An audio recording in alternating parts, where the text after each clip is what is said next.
తీసుకుంటారు అనుకుంటా, వాళ్ళు మిగుల్చుకుంటారు అనుకుంటా అందులో.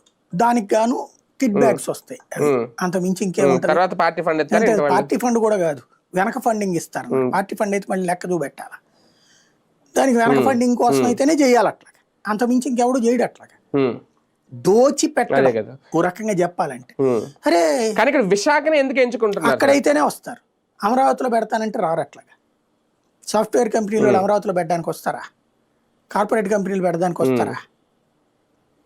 విశాఖపట్నం అయితేనే వస్తారు, విజయవాడ గుంటూరులో కూడా రారు. విజయవాడ గుంటూరులో అమరావతిలోనే భూమి ఎక్కువ ఉంది, భూమి రేట్ ఎక్కువ ఉంది, కానీ వచ్చే వాళ్ళకి తక్కువ ఉన్నారు. భూమి రేటు వైజాగ్తో పోల్చుకుంటే అమరావతి ఎక్కువ కాదు. వైజాగ్లో 10 కోట్ల నుంచి 100 కోట్ల దాకా ఉంటుంది వాల్యూ. అమరావతి రేటు ఓకే, నేను అనేది స్పేస్.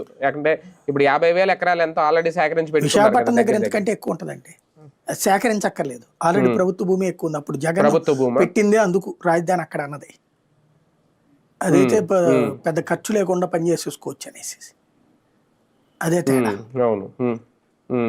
కానీ అంటే నిజంగా ఇందులో రియల్ వ్యాపారమే జరిగితే విశాఖ అభివృద్ధిలో, అంటే ఇప్పటికే అభివృద్ధి చెందింది, విశాఖని అభివృద్ధి చెందట్లేదు అనట్లేదు, ఇంకా అభివృద్ధి చెందడానికి ఇది ఒక మార్గమా? ఇప్పుడు రియల్ ఎస్టేట్ వ్యాపారం చేస్తే అభివృద్ధి అనేది, ఆల్రెడీ అభివృద్ధి చెందిన నగరానికి ఇంకేం చేస్తావు నువ్వు? అదేదో పోనీ అమరావతిలో పెట్టావట్లంటే నేను ఒప్పుకుంటా.